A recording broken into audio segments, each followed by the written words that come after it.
ఓం నమ శ్రీ యతిరాజాయ వివేకానందసూరయే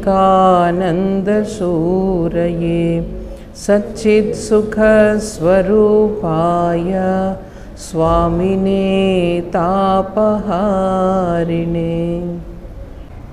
ఈరోజు స్వామీజీ సంపూర్ణ గ్రంథావళిలో ఈరోజు మనం తెలుసుకోబోయేది ఏంటంటే ఇంగ్లీష్లో రీజన్ అండ్ రిలీజియన్. దాని హెడ్డింగ్ రిలీజియన్ అంటే మతం, రీజన్ అంటే కారణం కదా. ఇక్కడ రీజన్ అంటే ఏంటంటే హేతుబద్ధత. రీజనింగ్ అంటే హేతుబద్ధంగా మాట్లాడు అంటాం కదా మనం, శాస్త్రీయంగా మాట్లాడు, హేతుబద్ధంగా మాట్లాడు అంటే అర్థం లేకుండా మాట్లాడతావేంటి అదనమాట. రీజనింగ్ అంటే ఇక్కడ హేతుబద్ధత. హేతుబద్ధత అంటే విన్నారా? ఏదైనా ఒక ఎక్స్ప్లెనేషన్ అనమాట. ఏదో కథ చెప్పినట్టుగా ఎక్స్ప్లెనేషన్ ఇవ్వడం కాకుండా ఏదైనా ఒకటి జరుగుతుంది, ఎందుకు జరుగుతుందంటే అది మనం అర్థమయ్యేలాగా చెప్పగలగడం అనమాట. అది హేతుబద్ధత. ఏదో ఒక కారణం చెప్పి అది నమ్మాలి నువ్వు అని చెప్పేసి. ఇప్పుడు చూడండి, ఇప్పుడు మనం చనిపోయిన తర్వాత నరకానికి వెళ్తాం. నరకానికి వెళ్ళినప్పుడు అక్కడ మిమ్మల్ని అందరినీ ఏదో పెద్ద పెద్ద కాలే నూనె వేస్తారు, ఇవన్నీ చెప్తారా? ఏంటి నువ్వెవరైనా చూసొచ్చారా? ఎవరైనా చూసొచ్చారు? చెప్పారు ఎవరైనా? మరి అలా చెప్పి అది నువ్వు నమ్మాలి అంటే అది హేతుబద్ధంగా ఉందా? లేదు కదా. అంటే దానికి కారణం ఏం చెప్పకుండా ఏదో ఒకటి మనుషుల్ని నమ్మించడం అన్నది సరికాదు అని స్వామీజీ ఏంటంటే దీని గురించి ఇది ఎక్కడ చెప్తున్నారు? ఇంగ్లాండ్లో ఈ ఉపన్యాసాన్ని ఇచ్చారు. ఇంగ్లాండ్లో అప్పుడు ఎలా ఉండేదంటే అక్కడ పరిస్థితి, పాశ్చాత్య దేశాల్లో మతం తర్వాత ఇటుపక్క హేతుబద్ధంగా ఏది ఉంటుంది? సైన్స్ ఉంటుంది. అవునా కదా? సైన్స్ ఇప్పుడు పైనుంచి క్రిందకి చెట్ల మించి కిందకి ఎలా పళ్ళు పడుతున్నాయి అంటే పైనుంచి ఒక భూతం కూర్చొని రాల్చేస్తుంది కిందకి అని చెప్పారనుకో, అది నమ్మాలి. అది స్వామీజీ నమ్మారా? ఒకప్పుడు స్వామీజీ చిన్నప్పుడు ఆడుకుంటుంటే ఏమైంది? ఆయన పాపం ఆ చెట్లు కొమ్మలన్నీ విరిచేస్తున్నారని చెప్పి ఆ ముసలాయన ఏం చేశారు? వీళ్ళు చిన్నపిల్లలు కదా, దానిపైన ఒక పెద్ద బ్రహ్మరాక్షసు ఉంది, మిమ్మల్ని పీక నులిమేస్తుంది అని చెప్పి భయపెట్టారు. ఆయన భయపెట్టి అందరూ పారిపోయారు, పిల్లలందరూ. స్వామీజీ అక్కడే కూర్చొని పల్టీలు కొడుతున్నారు చెట్టు పైన. ఏంటి నీకు భయం లేదా అని చెప్పి వాళ్ళందరూ వచ్చి అడిగితే అప్పుడు స్వామీజీ ఏమన్నారు? అక్కడ ఉంటే ఎప్పుడో మనం ఎన్ని రోజులు ఆడుకుంటున్నాం కదా, ఎప్పుడో అయ్యి ఉండేది. ఇది హేతుబద్ధత అంటే. ప్రతిదాన్ని ఎవరు చెప్తే ఇది నమ్మేయడం, దాని గురించి భయపడిపోవడం, అది థింకింగ్ ఎవరికైతే లేదో, ఆలోచన శక్తి ఎవరికైతే తక్కువ ఉందో వాళ్ళు తొందరగా నమ్మేస్తారు అట్లాంటివన్నీ కూడా. అయితే ఎవరైతే ఆలోచిస్తారో వాళ్ళు తొందరగా అవి నమ్మరనమాట. అర్థమైందా? ఇది ఒక చిన్న ఉదాహరణ. చిన్నప్పటి నుంచి కూడా స్వామీజీ అంతటి థింకింగ్ పవర్ ఉండేది కాబట్టి చిన్న అబ్బాయి కూడా ఆయన నమ్మలేదు, భయపడలేదు. మనం అందరూ ఏం చేస్తాం అనమాట, ఎవరైతే చెప్తే అది నమ్మేస్తాం. స్వర్గానికి వెళ్తాం, నరకానికి వెళ్తాం అంటే మనం అన్నీ నమ్మేస్తాం, ఎవరో చెప్పారని చెప్పేసి. కానీ ఇక్కడ హేతుబద్ధంగా మతం అన్నది కూడా సైన్స్ ఏ విధంగా అయితే హేతుబద్ధంగా మనకు అన్నీ చెప్తుందో మతం కూడా మనకు హేతుబద్ధంగా అన్నీ చెప్పగలగాలి అన్నది చాలా ఇంపార్టెంట్ అనమాట. అర్థమైందా? సరే, ఇప్పుడు దాని గురించి స్వామీజీ చెప్తున్నారు. ఫస్ట్ ఒక చిన్న సంఘటనతో మొదలుపెట్టారు ఆయన. ఏంటది? నారదుడు సనత్ కుమారుడు అనేటువంటి మహర్షి దగ్గరికి వెళ్ళి, నేను మొత్తం అన్నీ చదివాను, వేదాలు చదివాను, వేదాంగాలు చదివాను, అన్ని రకాల శాస్త్రాలు చదివాను, కానీ నాకు అసలు మనశ్శాంతి లేదు, సంతృప్తి లేదు, ఎందుకని అని అడుగుతున్నాడు. అడిగితే అప్పుడు సనత్ కుమారుడు ఏం చెప్తున్నాడు? ఇది ఒక ఉపనిషత్తులో ఉందన్నమాట. సనత్ కుమారుడు ఏం చెప్తున్నాడంటే ఇవన్నీ కూడా మనకి విద్యలు 2 రకాలు ఉన్నాయి, జ్ఞానం 2 రకాలైన జ్ఞానం ఉంది. ఏంటంటే ఒకదాన్ని పరావిద్య అంటారు, రెండవ దాన్ని అపరావిద్య అంటారు. అపరావిద్య అంటే ఏంటంటే మన వేదాలు, అప్పట్లో వేదాలు కదా, ఇప్పుడు అన్నీ ఫిజిక్స్, కెమిస్ట్రీ ఇవన్నీ కూడా అపరావిద్యలోకి వస్తాయి. అప్పుడు అపరావిద్య ఏంటి?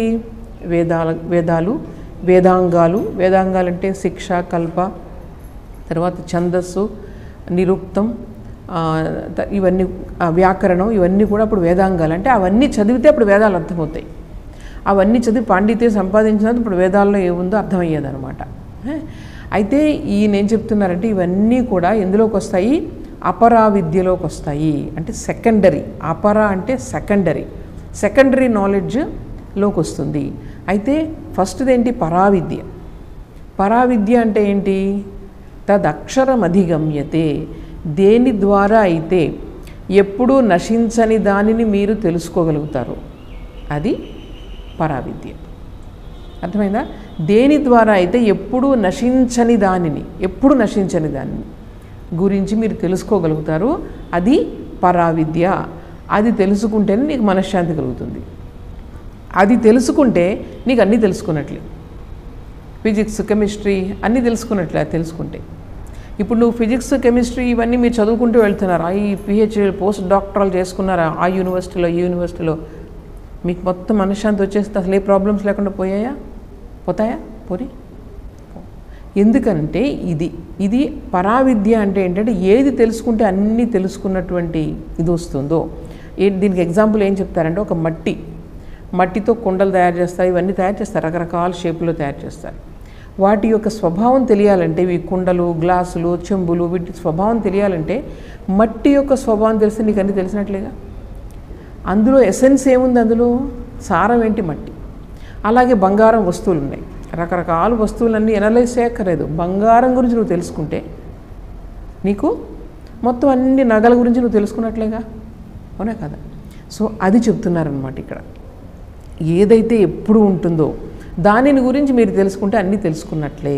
సో అది మనకి చివరికి అది చెప్తారు మనకు స్వామీజీ. ఇక్కడ ఏం చెప్తున్నారంటే, ఈ 2 రకాల విద్యలు ఎవరు చెప్తున్నారు? సనత్ కుమారుడు నారదునికి చెప్తున్నారు. 2 రకాల విద్యలు ఉంటాయి, 2 రకాల జ్ఞానాలు ఉంటాయి. ఒకటి ఆర్డినరీ నాలెడ్జ్, మెటీరియల్ నాలెడ్జ్. ఈ రోజుల్లో ఏమున్నాయి మనకి? ఎన్ని రకాల బ్రాంచెస్ ఉన్నాయి సైన్స్. ఏమున్నాయి చెప్పండి? ఫిజిక్స్, కెమిస్ట్రీ, బయాలజీ, తర్వాత మన హిస్టరీ, జాగ్రఫీ, ఈ మొత్తం వందలాది సైన్సులు ఇవన్నీ కూడా ఎందులోకి వస్తాయి? అపరావిద్యలోకి వస్తాయి. రెండోది పరావిద్య. పరావిద్య అంటే ఎప్పుడు నశించనిది. అది ఎక్కడుంది? మనలోనే ఉంది. సో మన గురించి మనం తెలుసుకోవడం మొదలు పెడితే, నీ గురించి నువ్వు కరెక్ట్గా తెలుసుకుంటే, నువ్వు ఇంతవరకు ఏమనుకుంటున్నావు? నేను ఈ బాడీ అనుకుంటున్నావు, నేను ఈ మైండ్ అనుకుంటున్నావు, నీకు అంతవరకే తెలుసు. కానీ ఇది అసలు విషయం తెలుసుకుంటే నీకు అన్నీ తెలుసుకున్నట్లు ఇంక నీ ప్రాబ్లమ్స్ అన్నీ కూడా సాల్వ్ అయిపోతాయి అని చెప్తున్నారు. సో దానికోసం నెమ్మదిగా మోడర్న్ సైన్స్ ఏం చేసింది? సైకాలజీ అనే సబ్జెక్ట్ ఒకటి వచ్చిందా లేదా? సైకాలజీ అంటే ఏంటి? బయట వాటి గురించి కాదు, అదంతా అయిపోయింది, బయట గురించి తెలుసుకోవడం. తర్వాత మనిషి అర్థమవుతుంది అనమాట, మన గురించి మనం తెలుసుకోవడం కూడా ఇంపార్టెంట్. మన వాళ్ళు ఇది మన కొన్ని వేల సంవత్సరాల క్రితం ఇవన్నీ రాశారు, మన ఉపనిషత్తులు కానీ. ఇప్పుడు మా స్వామీజీ దేని గురించి అయితే చెప్తున్నారో ఇదంతా కొన్ని వేల సంవత్సరాల క్రితమే మన ఋషులు వాళ్ళు ప్రాబ్లం సెటిల్ చేసేసారు. మీ గురించి మీరు తెలుసుకుంటేనే మీకు ఎప్పటికైనా జీవితంలో మనశ్శాంతి ఉంటుంది అని ఎప్పుడో చెప్పేసారు. దాని గురించి అన్ని రాసేసి పెట్టి వెళ్ళిపోయారు. ఇప్పుడు మోడర్న్ సైన్స్ హేతుబద్ధంగా మొత్తం ఈ చెట్లని, వీటిని, గ్రహాలని, వీటన్నిటినీ చదువుతూ వచ్చింది. చదువుతూ లోపలంతా అణువులు, పరమాణువులని చదువుతుంది. ఈ లోపల వాళ్ళకి ఏమనిపించింది అనమాట, ఈ లోపల మనిషి గురించి కూడా చదవాలి అని. సైకాలజీ ఎలా వచ్చింది? మనస్తత్వ శాస్త్రం, మనిషి యొక్క సైకాలజీని అర్థం చేసుకోవాలి అని నెమ్మదిగా వాళ్ళు ఏం చేశారనమాట, మనిషిని అధ్యయనం చేయడం మొదలుపెట్టారు. ఫిలాసఫీ అంటే ఏంటి అసలు ఈ ప్రపంచం, తాత్వికంగా ఆలోచించడం అనమాట. కేవలం కళ్ళకు కనిపించేదే కాదు, లోపల ఇంకా విషయాల్ని తెలుసుకోవడం మొదలుపెట్టాడు మనిషి. అలా తెలుసుకుంటూ ఇప్పుడు ప్రస్తుతం ప్రపంచంలో మీరు సైంటిఫిక్ వరల్డ్ చూసినట్లయితే మీరు చూడండి, అమెరికాలో కదా వీళ్ళందరూ ఏం చదువుతున్నారు? దేని గురించి చదువుతున్నారు? చైతన్యం గురించి చదువుతున్నారు. కాన్షియస్నెస్ స్టడీస్ అంటారు. ఇప్పుడు మీరు ఎక్కడైనా మీ యూనివర్సిటీలో చూడండి, ఎక్కడైనా వెస్టర్న్ యూనివర్సిటీస్లో కాన్షియస్నెస్ అంటే మనిషిని లోపలికి వెళ్ళి చూసేటప్పటికి ఈ థాట్ ఎక్కడి నుంచి వచ్చింది, థాట్ కూడా మనం అబ్జర్వ్ చేస్తున్నాం కాబట్టి ఈ ఆలోచన కూడా మనం అబ్జర్వ్ చేస్తున్నాం. ఎవరు అబ్జర్వ్ చేస్తున్నారు థాట్ని? నా ఆలోచన ఈ మనసులో నాకు తినాలని అనిపించింది ఏదో జిలేబీ, ఆలోచన నేను అబ్జర్వ్ చేస్తున్నానా లేదా? నా మనసు ఇలా ఆలోచిస్తుంది అని నేను అబ్జర్వ్ చేస్తున్నాను లేదా? దీన్ని ఎవరు ఆలోచిస్తున్నారు అని వీళ్ళు ఇలా ఇంకా లోపలికి వెళ్ళి దెర్ ఈజ్ సంథింగ్ ఎల్స్. దాన్ని వీళ్ళు ఏమన్నారు? అలాగే సైన్స్ లోపలికి మొత్తం మ్యాటర్ అంతట్లో చొచ్చుకొని పోయి ఎక్కడికి వెళ్ళిపోయారు వాళ్ళు? అణువులు, పరమాణువులు, ఇంకా లోపలికి వెళ్ళిపోయి సబ్-అటామిక్ పార్టికల్స్, క్వార్క్స్ అన్నారు, ఏంటంటో పేర్లు పెడుతున్నారు. దానికి చివరికి ఏం చేయాలో తెలియక ఒకటి ఏదో ఉంది, దాన్ని గాడ్ పార్టికల్ అన్నారు. సైన్స్ వాళ్ళే అంటున్నారు ఇప్పుడు అంతా కూడా చూడండి ఆశ్చర్యంగా. సో సైన్స్ ఎంతవరకు ప్రోబ్ చేసి చివరికి ఎక్కడికి వస్తుందన్నమాట, ఈ రిలీజియన్ దగ్గరికి వస్తుంది. అయితే స్వామీజీ ఉన్న సమయంలో ముఖ్యంగా పాశ్చాత్య ప్రపంచాలలో ఎక్కడైతే ఈ సైన్స్ డెవలప్ చెందుతూ ఉందో అప్పట్లో గొప్ప గొప్ప సైంటిస్టులు అందరూ వస్తూ ఉన్నారు. ఐన్స్టైన్ ఇంకా రాలేదప్పటికీ. మిగిలిన వాళ్ళందరూ కూడా, ఈ న్యూటన్ వీళ్ళందరూ వచ్చేసారు. వీళ్ళందరూ వచ్చి ఈ సైన్స్ గురించి చెప్తూ ఉన్నారు. కానీ ఈ సైన్స్ చెప్పింది అక్కడ రిలీజియన్ వాళ్ళు అక్కడ ఉన్నటువంటి మతాలు ఒప్పుకోరు. అది వేరు ఇది వేరు. వీళ్ళని ఒకవేళ ప్రశ్న చేస్తే కనుక మీదేంటి హేతుబద్ధంగా లేదు, మొత్తం సృష్టి అంతా 10 రోజుల్లో వచ్చేసిందని చెప్తున్నారు. సైన్స్ అది ఒప్పుకోదు. సైన్స్ ఏం చెప్తుంది, ఎవల్యూషన్, పరిణామం చెందుతూ వచ్చింది అని సైన్స్ చెప్తుంది. ఇది ఈ మతం రెండింటికి కూడా అసలు రెండు సమానం పడట్లేదు. అసలు స్వామీజీ వచ్చి ఇప్పుడు దీని మీద ఇదే అనమాట. ఇంగ్లాండ్లో అప్పుడు అందరూ మేధావులు ఉండేవాళ్ళు, వాళ్ళకి ఈ లెక్చర్స్ స్వామీజీ చెప్తున్నారనమాట. ఇప్పుడు దీంతో మొదలు పెట్టారు కదా ఆయన. ఏం చెప్తున్నారంటే మనం ఉన్న ఇప్పుడు మతం ఉందంటే మతం కూడా ఈ సైన్స్ చెప్పిన దాన్ని అంగీకరించగలగాలి. అప్పుడే కదా అది నిజమైన మతం, సైంటిఫిక్ మతం అవుతుంది. స్వామీజీ ఏం చెప్తున్నారు, ఇప్పుడు మతం ఒకలాగా తర్వాత ఇదొకలాగా చెప్తే వీటి రెండిటికీ మధ్య మనం ఒక సమన్వయం తీసుకురావచ్చా అని చెప్తే ఎస్, తీసుకురావచ్చు. ఎందుకంటే సైన్స్ యొక్క చెప్పిన సూత్రాలన్నీ కూడా రిలీజియన్లో ఇమడాలి. అందులో it should accept all the scientific investigations and their results. Religion should be able to accept it. అటువంటి రిలీజియన్ మనకు కావాలి. కొంచెం మీరు మతానికి విరుద్ధంగా చెప్తే అయిపోయింది వాళ్ళ పని, చంపేశారు. మీరు అవన్నీ చదవండి, హిస్టరీలో మీకు తెలుస్తుంది. మతానికి వ్యతిరేకంగా ఎవరు మాట్లాడితే వాళ్ళని చంపేసేవారు. సోక్రటీస్ కొంచెం వేరేగా మాట్లాడారని చెప్పేసి ఆయన్ని విషయం ఇచ్చేశారు. సో ఇలాగ అక్కడ చాలా ఇన్సిడెంట్స్ జరిగాయి. కానీ భారతదేశంలో ఎప్పుడైనా అలాంటి సంఘటనలు చూసారా మీరు? మొదటి నుండి కూడా హేతుబద్ధత, ప్రశ్నల నుంచే మనం ఇక్కడ మతం అనరు దీన్ని. అసలు ప్రశ్నల నుంచే ఈ సత్యం అనేది వాళ్ళు తెలుసుకుంటూ వచ్చారనమాట. ప్రతి వాళ్ళని ప్రశ్నలు అడగడం. ఎక్కడ చూసినా సరే మీరు భాగవతంలో చూడండి, లేకపోతే ఇక్కడ భగవద్గీతలో చూడండి, ఎక్కడ చూసినా మీకు ప్రశ్నలే. ఉపనిషత్తుల నిండా ప్రశ్నలే. తంత్రశాస్త్రాలు అన్నీ ప్రశ్నలు. ఒక ప్రశ్న అడుగుతారు, ఆన్సర్ చెప్తూ ఉంటారు. సో ఈ విధంగా మనకి ఏంటనమాట, ఇదేంటి మనం అక్కడ ప్రశ్న అడగకూడదు, ఇంకో మాట అడగకూడదు. మీరు ఇది తీరాల్సిందే, లేకపోతే అయిపోయింది మీ పని. సో ఈ విధంగా ఉంది అక్కడ పరిస్థితి. సో స్వామీజీ ఏం చెప్తున్నారనమాట, ఇవి రెండు కూడా ఒకే రకంగా మాట్లాడగలగాలి. ఎందుకంటే ట్రూత్ అన్నది మీరు సైన్స్ ద్వారా వెళ్ళినా ఒకే స్థాయికి తీసుకొని వెళ్ళాలి, రిలీజియన్ ద్వారా వెళ్ళినా ఒకే స్థాయికి తీసుకుని, అప్పుడే కదా అది ట్రూత్. ఒకళ్ళు చెప్పినప్పుడు ఒకలాగా, ఒకళ్ళు చెప్పినప్పుడు ఒకలాగా ఉంటే ట్రూత్ ఎలా అవుతుంది? సో ఈ విధంగా ఎప్పుడైతే ఈ సైన్స్ని అభినందిస్తుందో రిలీజియన్, అప్పుడు మతంలో ఉన్నటువంటి మూఢనమ్మకాలన్నీ పోతాయి. పోతాయన్నమాట. అర్థమైందా? సో అందువల్ల మనం హేతుబద్ధంగా ఉన్నటువంటి రిలీజియన్ మనం చూడాలి అని చెప్తున్నారు. అయితే వీళ్ళు ఇష్టపడరు, హేతుబద్ధంగా మనం మాట్లాడామనుకోండి, రిలీజియన్ అంటే రీజనింగ్గా, అంటే దానికి రీజనింగ్ ఉండాలని మనం మాట్లాడితే వాళ్ళకి ఇష్టపడరు అనమాట. ఏదో నమ్మి ఒకసారి గుడికి వెళ్ళి కొంచెం మొక్కుకొని ఈ ఉత్సవాలు అటెండ్ అయిపోయి ఇంటికి వచ్చేయడం అంతే. మళ్ళీ నీ దారి నీదే, వాళ్ళ దారి వాళ్ళదే. అలాంటి రిలీజియన్ ఎవరు ఇష్టపడతారు? ఆలోచించే శక్తి లేని వాళ్ళు. నిజంగా ఆలోచించే శక్తి ఉంటే, లోపల కొంచెం ఆలోచిస్తే కనుక ఇదేంటిది, ఇది ఎలా అవుతుంది అని ఒక ప్రశ్న వస్తుందన్నమాట. ఆ ప్రశ్న నుంచి నీలో ఈ పరిణామం అనేది జరుగుతుంది. లేకపోతే మళ్ళీ ఒక రిలీజియన్ ఒకలా చెప్తుంది, ఇంకో రిలీజియన్ ఒకలా చెప్తుంది. వీళ్ళిద్దరి మధ్య ఎన్ని దెబ్బలాట్లు, మళ్ళీ మతాలు యుద్ధాలు చేసుకుని ఎందుకని? మతం అంటే అన్నీ ఒకేలా చెప్పాలి. అంటే నేను చెప్పిందే నిజం వాళ్ళు చెప్తారు, నేను చెప్పిందే నిజం అంటే మధ్యలో అందరికీ అయోమయం.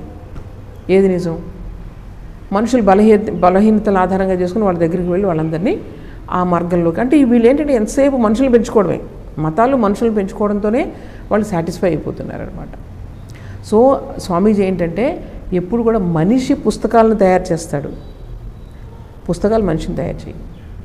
మనిషి నుంచే కదా ఈ పుస్తకాలన్నీ వచ్చాయి, అవునా కదా?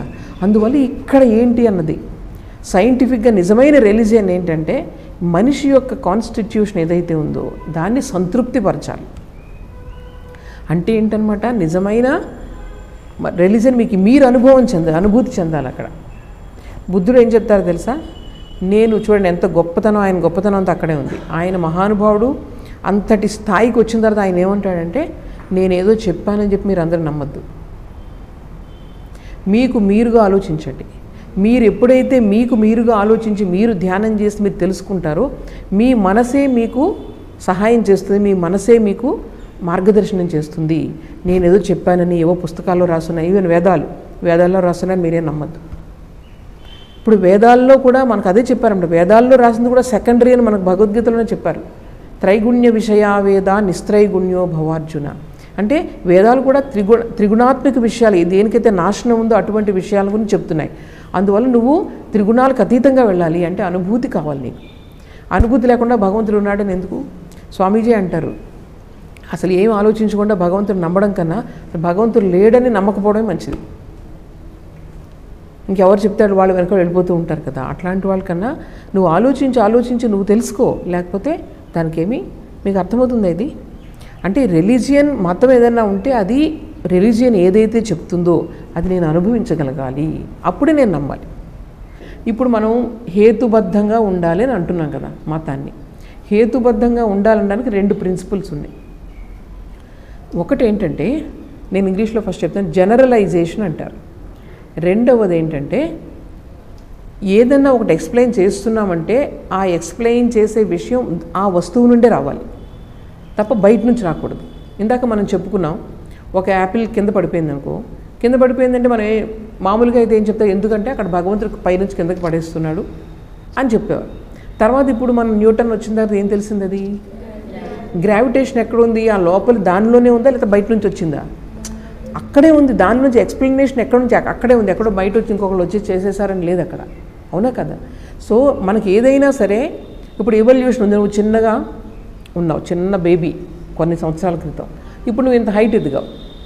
నిన్ను ఎలా ఎవరు పెంచుతున్నారంటే భగవంతుడు నిన్ను అలా పెంచుతున్నాడు అనడం ఒకటి, బయట నుంచి రీజన్. కానీ సైన్స్ ఏం చెప్తుంది? ఇప్పుడు సైన్స్ ఏం చెప్తుంది చెప్పండి? నీలోనే జన్యువులు ఉన్నాయి, జీన్స్.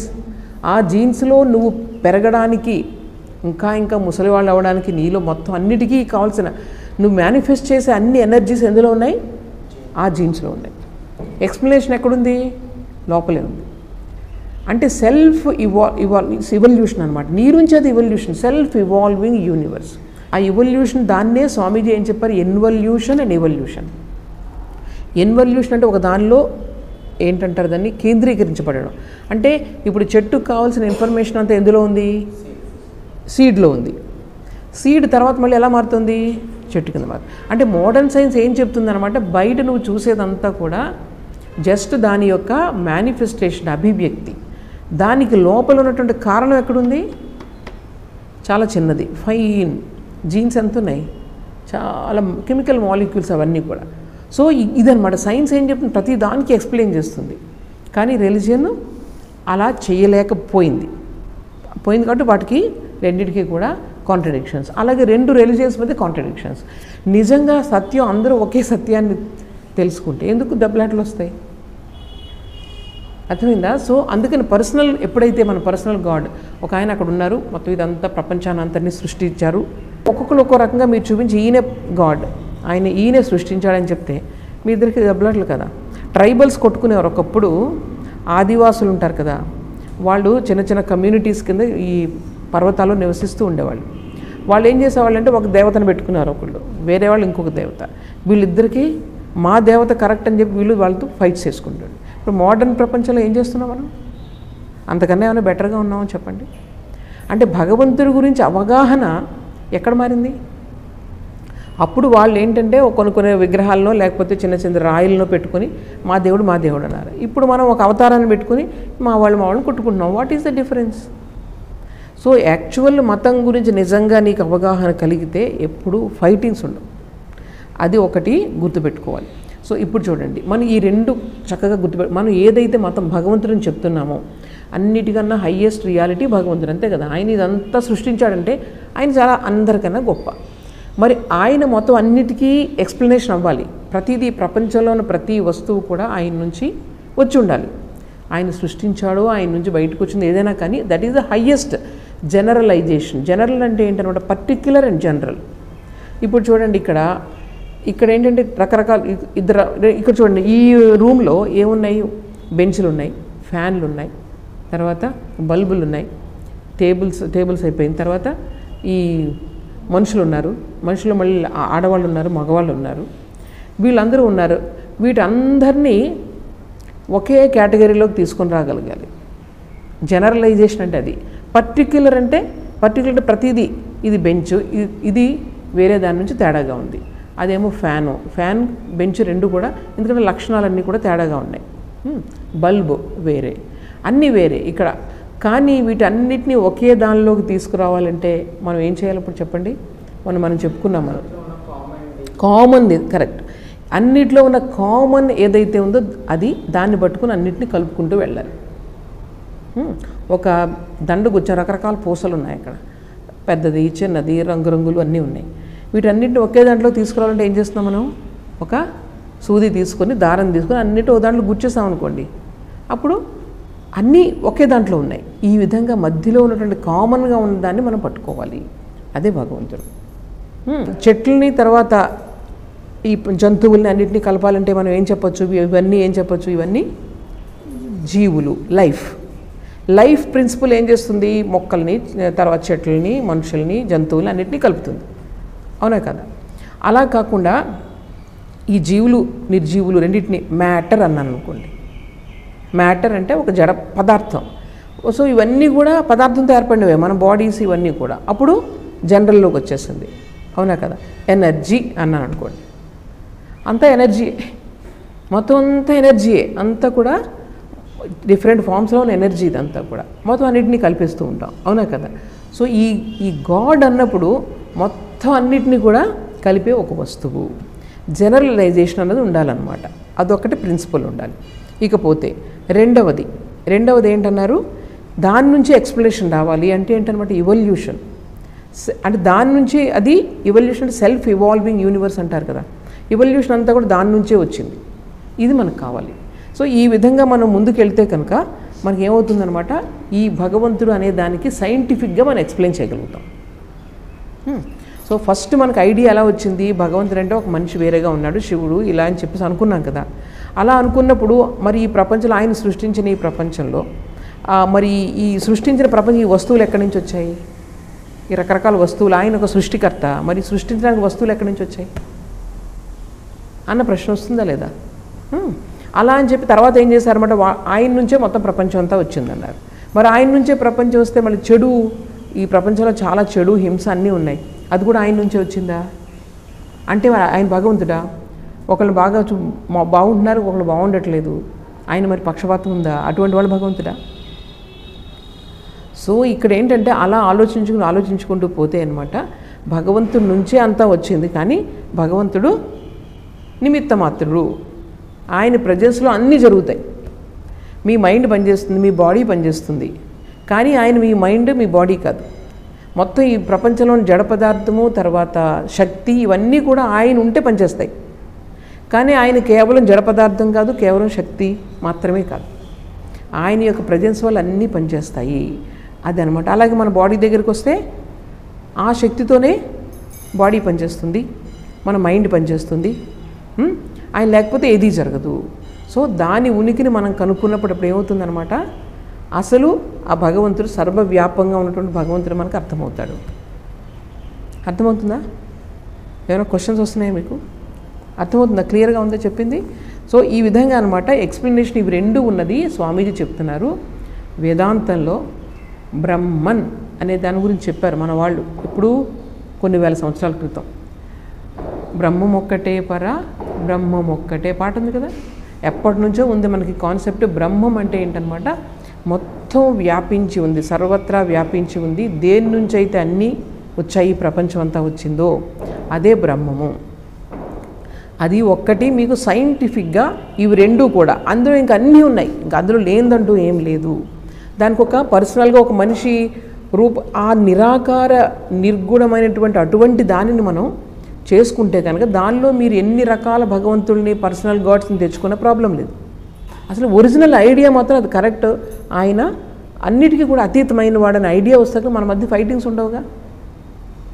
ఇదొక మేనిఫెస్టేషను, ఇదొక అభివ్యక్తి అని మనం చక్కగా అర్థం చేసుకుంటాం. ఎప్పుడైతే పర్సనల్ గాడ్లను మిగిలిపోతామో, శైవులు వైష్ణవులు కూడా కొట్టుకున్నారు. ఇక్కడ కొట్టుకున్నారంటే వాగ్యుద్ధాలు జరిగాయి. వీళ్ళంటే వాళ్ళకి పడదు, వాళ్ళంటే వీళ్ళకి పడదు. తెలుసు కదా మీకు. అలాగే సాంప్రదాయాలు సాంప్రదాయాలు వాడు కూడా వాదోపవాదాలు చేసుకుంటూ ఉండేవారు. సో అసలుది ఏంటంటే శ్రీరామకృష్ణ ఏమంటారంటే ఆయన మొత్తం అన్నిటికీ నిరాకార నిర్గుణ అద్వైత ఈ ప్రపంచంలో ఉన్నది ఒక్కటే. ఆ ఒక్కటి రకరకాలుగా మారచ్చు. మన ఒక్కటిని మిస్ అయిపోతే ప్రాబ్లం. ఈ ప్రపంచంలో ఉన్నది ఒక్కటే, అది రకరకాలుగా మారుతుంది. ఆ ఒక్కదానికి ఆకారం లేదు, గుణం లేదు, ఏం లేదు. ఎప్పుడు ఉంటుంది, అన్ని చోట్ల ఉంటుంది. దానికి ఒక ప్లేస్ అని చెప్పలేము. అది సర్వవ్యాప్తమై ఉంటుంది. అది భగవంతుని యొక్క లక్షణాలు. ఏం చెప్పారు? సర్వవ్యాపి, సర్వజ్ఞుడు. ఈ విధంగా రకరకాల దాన్ని మనం యాక్చువల్గా చెప్పాలంటే సచ్చిత్ ఆనందం అన్నారు. అన్నిటికన్నా హయ్యెస్ట్ డెఫినేషన్ అది. భగవంతుని యొక్క స్వరూపం సత్ చిత్ ఆనందం అంటే ఏంటంటే సత్ అంటే ఎప్పుడు ఉండేదని అర్థం, ఎప్పుడు ఉండేది. తర్వాత చిత్ అంటే చైతన్య స్వరూపం. అది ఎప్పుడు చాలా అవేర్, చాలా ఎవర్ కాన్షియస్గా ఉంటుంది ఎప్పుడు కూడా. చైతన్య స్వరూపం, నాలెడ్జ్ అనమాట. ఆల్ నాలెడ్జ్ అంటే దాని నుంచే కదా మనకు చైతన్యం ఉన్నప్పుడే కదా నాలెడ్జ్ వచ్చేది. సో చైతన్యం. దాని తర్వాత ఆనందం. ఎప్పుడు దానికి అసలు ఆ స్థితిలో ఉంటే ఎవరికి ఇంక నిరానందం అనేది ఉండదన్నమాట. ఇది అసలు యొక్క భగవంతుని యొక్క స్వరూపం. సో దానిని మనం ఇక్కడ మన వేదాంతం చెప్పింది అది కరెక్ట్గా ఈరోజు సైన్స్ ఏదైతే ఉందో తర్వాత సింగులారిటీ వైపు వెళ్తుంది. ఇప్పుడు సైన్స్లో మనం ఒకే వస్తువు వైపుకి వెళ్తాం, అవునా కదా. మొత్తం ఉన్నదంతా ఎనర్జీ అన్నది, సింగులారిటీ అనేది ఒక్కటే కనిపెట్టడానికి వెళ్తుంది సైన్స్ ఎప్పుడు కూడా. ఎప్పుడైతే యూనిట్ని కనిపెట్టిందో దాని పని అయిపోయింది ఇక్కడ సైన్స్, అవునా కదా. కెమిస్ట్రీలో యూనిట్ ఏంటి? మాలిక్యూల్. తర్వాత ఫిజిక్స్లో ఎనర్జీ, బయాలజీలో సెల్. సో ఈ విధంగా బయాలజీ ఎప్పుడైతే సెల్ని కనిపెట్టిందో దాని పని అయిపోయినట్లే. ఇంకా తర్వాత వాళ్ళు క్రోమోజోమ్స్ ఇవన్నీ వెళ్తున్నారు, జెనెటిక్స్ డిఫరెంట్. బయాలజీ ఏంటంటే ఆ యూనిట్ సెల్ కనిపెట్టిన తర్వాత దాని పని అయిందనమాట. తర్వాత కెమిస్ట్రీ అంటే ఇంకా మాలిక్యూల్స్లోకి వెళ్తుంది. దాని తర్వాత ఇంకా ఫర్దర్ వెళ్ళాలంటే మన ఫిజిక్స్. ఇప్పుడు ఇంకా సబ్-అటామిక్స్ వెళ్తున్నారు, ఇప్పుడు ఇంకా క్వాంటమ్ ఫిజిక్స్. సో ఈ విధంగా ఏంటంటే యూనిట్ వైపుకి వెళ్తూ ఉంటుంది, సింగులారిటీ వైపుకి వెళ్తుంది వరుసగా. మీరు సైన్స్ ముందుకు వెళ్ళే కొద్దీ ఒకే ఇలా వచ్చింది అలా సింగులారిటీ వైపు వెళ్తుంది అనమాట. సో రిలీజియన్ కూడా ఒకే వస్తువుని కనిపెట్టడానికి వెళ్తుంది. అది రిలీజియన్ అంటే ఏంటనమాట, మన యొక్క మనిషి యొక్క అనుభూతి రిలీజియన్. ఈ ఏదైతే ప్రపంచంలో ఉన్నది ఒక్కటే అని అనుభూతి చెందడమే రిలీజియన్. మన ప్రపంచంలో నానా రకాలుగా మనం ఆలోచిస్తున్నప్పుడు ప్రాబ్లం. మనకి ఒక్కటే ఉందని మనకు తెలిసినప్పుడు ఇంక ప్రాబ్లం ఉండదు. అందరూ ఒకే నా వాళ్ళే అని కనిపిస్తూ ఉంటారు, అందరూ ఎవరు పరాయి వాళ్ళ కింద అనిపించరు. సో రిలీజియన్ ఈ అనుభూతిని తీసుకురావాలి. సైన్స్ ఏదైతే మీకు చెప్తుందో అనుభూతిని తీసుకుని రావాలి. సో ఇది వేదాంతం అనేది మనకి దీనికి చెప్తుందని స్వామీజీ చెప్తున్నారు. ఈ వన్నెస్ అదే చెప్తారు స్వామీజీ, వన్నెస్ ఏకత్వం వైపు వెళ్ళాలి ఏదైనా సరే, అప్పుడు అది కరెక్ట్. ఓకే. తర్వాత ఇటువంటి భగవంతుడిని మనం ఎలా పొందగలం? ఇప్పటివరకు చెప్పుకున్నాము, భగవంతుడు ఇక్కడే ఉన్నాడు, సచ్చిదానంద స్వరూపుడైన ఆయన ఎన్ని రకాల ఆకారాలన్నా పొందగలడు అని చెప్పుకున్నాం కదా. ఆయన ఎలా పొందాలి అంటే నాకు ఇది కావాలి అది కావాలని మనం కోరుకున్నంత వరకు ఆ భగవంతుడు మనకు దొరకడనమాట. నేనేమీ కాదు నువ్వే సర్వస్వం అనుకున్నప్పుడే ఆ భగవంతుడు మనకు లభిస్తాడు అని చెప్పి చిన్న ఎగ్జాంపుల్ చెప్తున్నారు. ఒక పర్షియా భాషలో ఒక చిన్న పోయం ఉంది, దాని యొక్క అర్థం చెప్తున్నారనమాట. ఒకసారి ఒకతను ఒక భక్తుడు భగవంతుడి దగ్గరికి వెళ్ళాడట. వెళ్ళి తలుపు కొట్టాడట. తలుపు కొడితే అప్పుడు ఎవరు అని లోపల నుంచి గొంతు వినిపించింది. అంటే నేను పలానా అని చెప్పి ఈయన అడ్రస్ అంతా చెప్పాడు, నేను పలానా అని. తలుపు తెరుచుకోలేదట. అయ్యో ఎందుకు తెరుచుకోలేదని మళ్ళీ వెళ్ళాడట. మళ్ళీ వెళ్ళి అలాగే తలుపు కొడితే ఎవరు అని అడిగితే సేమ్ అలాగే చెప్పుకుంటూ వచ్చాడు. తన యొక్క పరిచయం చెప్పుకుంటూ వచ్చాడు. మళ్ళీ వేరే రకంగా పరిచయం చెప్పుకుంటూ వస్తే ఆయన తలుపు తెరుచుకోలేదట. అప్పుడు లాస్ట్లో ఆయన మళ్ళీ తలుపు కొట్టినప్పుడు ఎవరంటే నేను నీ వాడనే అని చెప్పి అన్నాడట. ఆయన పర్సనల్ ఐడెంటిఫికేషన్ చెప్పకుండా నేను ఐ బిలాంగ్ టు యూ అని చెప్పగానే తలుపు తెరుచుకుందట. సో భగవంతుడిని మనం అక్కడికి నువ్వు నాకు ఇన్నాయి నేను ఇంత అంత అని చెప్పి నువ్వు ఒక ఐడెంటిటీతో వెళ్ళినప్పుడు భగవంతుడు నువ్వు పొందలేవు. ఎప్పుడైతే నీ ఐడెంటిటీస్ పోతాయో ఈ శరీరంతో నీ సొసైటీ ఐడెంటిటీస్ అన్నీ వదిలేసి భగవంతుడిని ఆరాధించాలి. రామకృష్ణ పరమహంస ఏం చేసేవారు? సాధన చేసేటప్పుడు ఆయన జంధ్య ఉండేది కదా, అది కూడా తీసి పక్కన పెట్టేసేవారు. ఎందుకంటే ఈ జంధ్యం చూడగానే ఇది నేను ఒక బ్రాహ్మణుణ్ణి అన్న గుర్తొస్తుంది కదా, ఐడెంటిటీ ఉండకూడదు అక్కడ. సో అన్నీ పక్కన పెట్టి వెళ్ళి ఆయన సాధన చేసేవారు. ఈ విధంగా ఏంటంటే భగవంతుని దగ్గరికి వెళ్ళినప్పుడు మనం అన్ని ఐడెంటిటీస్ని పక్కన పెట్టి ఇప్పుడు ఆయన దగ్గరికి అప్రోచ్ అయితే ఆయన మనం అనుభూతి చెందగలమని చెప్పి స్వామీజీ చెప్తున్నారనమాట. సో ఈ భగవంతుడు ఎక్కడో లేడు, ఎక్కడున్నాడు? మనందరిలోనూ. ఏ రూపంలో ఉన్నాడు? స్వామీజీ చెప్తారు, అహం అహం నేను నేను అని అంటూ ఉంటుంది ఎప్పుడు కూడా. అదే భగవంతుడు. స్వామీజీ అంటారు అయామ్ అని ఎప్పుడు కూడా లోపల ఒకటి. నువ్వు ఉన్నావు అని చెప్పడానికి దానికి సాక్ష్యం నీకు అవసరమా? నువ్వు ఉన్నావు అనడానికి సాక్ష్యం ఏమంటావు నువ్వు? నువ్వు ఉన్నావు అనడానికి సాక్ష్యం ఏంటంటే ఏం చెప్తావు నువ్వు? నేనే సాక్ష్యం. అర్థమైందా? నువ్వు నీ ఉనికి నీకు తెలుసు కదా. సో దానికి సాక్ష్యం అవసరం లేదు. అది ఏదైతే ఉందో ఆ నేను అన్నది అదే భగవంతుడు. మనం బయట ఉన్నటువంటి ఐడెంటిటీస్ అన్నిటినీ కూడా తీసేస్తే అప్పుడు ఆ భగవంతుడు మనకు ప్రత్యక్షమవుతాడు. ఇది ప్రతి వాళ్ళకి వర్తిస్తుంది. ఈ మతం కాదు, ఆ మతం కాదు, ప్రతి వాళ్ళు మనిషి అన్న తర్వాత. అందుకే స్వామీజీ చెప్తారు భగవంతుడు అన్నది మన మనిషి యొక్క ఈ కాన్స్టిట్యూషన్, దాన్ని ఏంటంటారు, సంఘటన. దీని నుంచే రావాలి భగవంతుడు అన్నది. ఎక్కడో ఆయన వేరు నేను వేరు ఈ భావం వస్తే నీకు అనుభూతి ఎలా కలుగుతుంది? ఇది చెప్తారు. అర్థమైందా? ఇది నిజంగా ఈ భావం నీకు కలిగినప్పుడు, ఎప్పుడైతే నేనే భగవంతుడిని అనే భావం కలిగినప్పుడు, అప్పుడు అది అనుభూతి కలిగినప్పుడు ఈ ప్రపంచం యొక్క రహస్యాలన్నీ నీకు తెలిసిపోతాయట. ఇంకెవరో వచ్చి నీకు సైన్స్ చదవక్కర్లేదు, ఫిజిక్స్ చదవక్కర్లేదు, కెమిస్ట్రీ చదవక్కర్లేదు. మొత్తం నువ్వు దేనొక చూస్తావో దాని గురించి అంతా నీకు తెలిసిపోతుంది నిజంగా. మరి ఋషులందరూ ఎలా తెలుసుకున్నారు? ఇవన్నీ ఇలాగే తెలుసుకున్నారు. సో ఇదన్నమాట స్వామీజీ చెప్పింది. కన్ఫ్యూజింగ్గా ఉందా? అర్థమవుతున్నట్టుందా? సరే ముగిద్దాం అయితే ఈరోజు. ఓం అసతో మా సద్గమయ తమసో మా జ్యోతిర్గమయ మృత్యోర్మా అమృతంగమయ. ఓం శాంతి శాంతి శాంతి. హరి ఓం తత్సత్. శ్రీరామకృష్ణార్పణమస్తు.